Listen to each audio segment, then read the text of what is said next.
বাহ, গানটা বেশ মজা আছে। এই আমি ওয়াশরুমে যাচ্ছি। হ্যাঁ হ্যাঁ যাও, তোমরা এই গানটা দেখতে থাকো, আমি ওয়াশরুম থেকে ফ্রেশ হয়ে আসি। হাই হাই, আমারও ওয়াশরুম চাপছে, না কিছুক্ষণ বসে থাকি। বাপরে, আর আটকে রাখতে পারছি না। এই মিনা বের হও। দূর, ও তো কথাই শুনছে না। এখন চলে যাই, পরে আসবো। আরে দরজাটা কে খোলা রেখেছে? যাই দরজাটাকে লাগিয়ে দেই। এই তো চাপ দিয়ে দৌড়া বসে থাকি।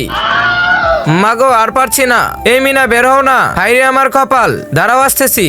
সরো এখান থেকে। কিন্তু তার আগে কাকে পছন্দ করো? সুন্দরী মেয়েটাকে নাকি কলিজা টুকরা বাবা খেয়ে? যদি কলিজা টুকরা বাবা হয় তাহলে ভিডিওতে লাইক, চ্যানেলটি সাবস্ক্রাইব করো আর কমেন্টে আই লাভ বাবা লিখে যাও। সুন্দরী মেয়ে হলে কোনো কিছুই করা লাগবে না। দেখো অসময়ে দরজাটা খোলাই আছে, আসো এবার গিয়ে হাগু করো। হাই রে হাই, মিনা তো ওয়াশরুমে নেই।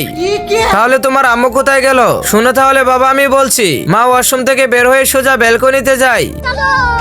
বাহিরের সৌন্দর্যের ওয়েদার মা বসে বসে দেখছিল। বুঝছো তাহলে বাবা? আরে দরজা তো আমি লক করে রেখেছি, যাই তাড়াতাড়ি খুলি।